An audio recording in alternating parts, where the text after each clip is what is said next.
Yun na nga no, mga idol, papasok po tayo no. Gawa ng umaambon-ambon.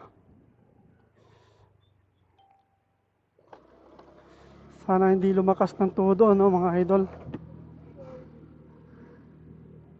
Alright, alright. Shoutout po sa ating lahat at magandang umaga.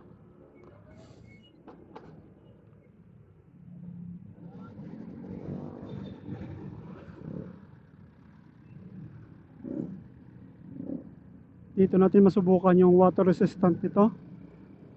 Waterproof. Pero hindi ko naman siya patatagalin ng sobrang tagal na mga idol. Kasi ayaw ko rin naman. Yan ay hindi naman ganoon kalakas. Mamaya-maya ko na siya tatanggalin no. Pag doon na sa taas. Bale, shortcut na lang ako mga idol. Kasi parang lalakas yung mga buhos ng ulan na ito. Kung saan papasok na ako, tsaka naman bumuhos. My God.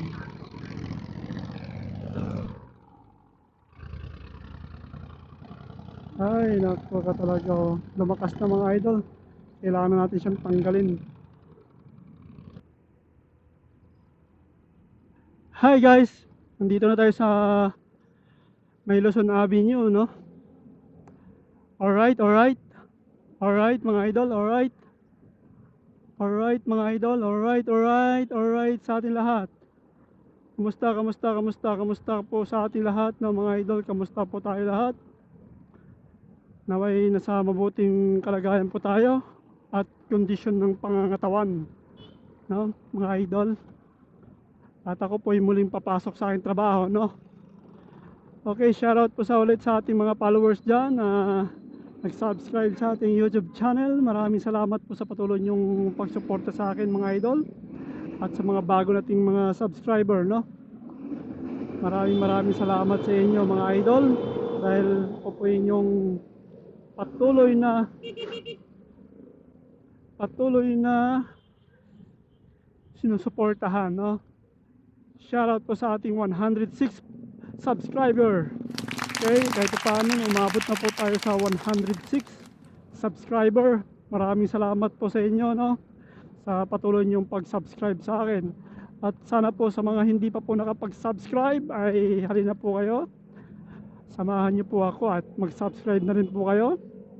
At pakipindot na rin po ang notification bell para sa patuloy-tuloy niyo pong subaybay sa aking mga content na ginagawa at sa aking mga motovlogging na ginagawa ng mga idol.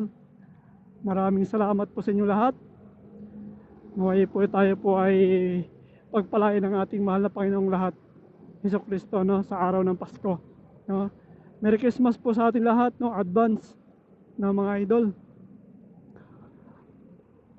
At least kahit paano makakasurvive din tayo sa lahat ng pinagdaanan nating mga pagsubok sa buhay. Dumaan man ng mga bagyo, lindol, at least nandito pa rin tayo at patuloy pa rin tayo nabubuhay. Kaya pasalamat tayo sa ating mahal na Panginoon. Kahit anumang pagsubok na dumating sa buhay natin ay nandyan pa rin siya para tayo igabayan, no?